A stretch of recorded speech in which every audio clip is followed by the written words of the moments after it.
مخکې له دې چې ویډیو ته لاړ شو له تاسو څخه هیله کوم چې زموږ یوټیوب چینل سبسکرایب کړئ ځکه چې د فیسبوک پیجونه او لایفونه همیشه رپورټ کیږي نو د سبسکرایب کولو لپاره به لومړی راشئ دا ستره بټنه سبسکرایب به کلیک کړئ له هغه وروسته به د بیل نشان کلیک کړئ یا د زنګ نشان بیا به آل یا ټول انتخاب کړئ چوکیګانې دا یې دفتر ده دا هغه میز ده چې ده به دلته دریشانې اغوستلې نظامي وردي به یې اغوستله اخواته تشکیل ته بل چا حق نه درلود او دلته به لسګونه د ده وحشیان د باندې پیره کوله دا خونه تاسو کتلی شئ دغه د بلبیټ د ده د خوب خونه ده دا یې چوکیګانې دي دا یې دفتر ده دا هغه میز ده چې ده به دلته دریشانې اغوستلې نظامي وردي به یې اغوستله اخواته تشناب ده په هغه کې ډېره لویه غسلخانه ده دا محل داسې جوړ شوی ده چې له هر څه نه مالامال دي صوفې لاندې قالینه دیوالونه میزونه د لکونو روپو په ارزښت باندې یو نظامي قمندان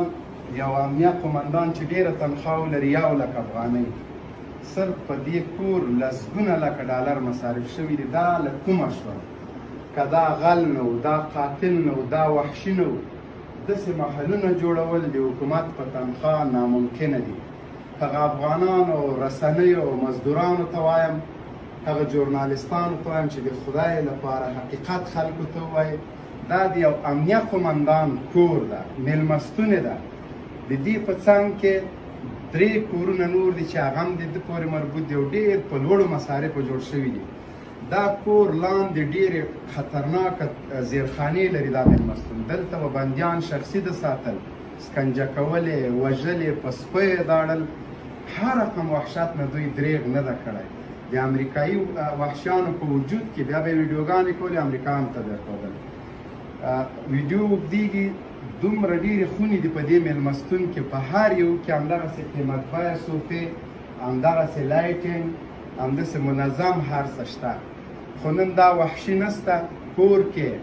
د دې عصر اتلان د دې عصر ملنګان طالبان بېغمه ګرځي د چا په قصه کې هم نه دي مطمئنه دي ډاډمن دي د بولدک امنیت یې ساتلی دا ښار یې داسې جوړ کړی ده لکه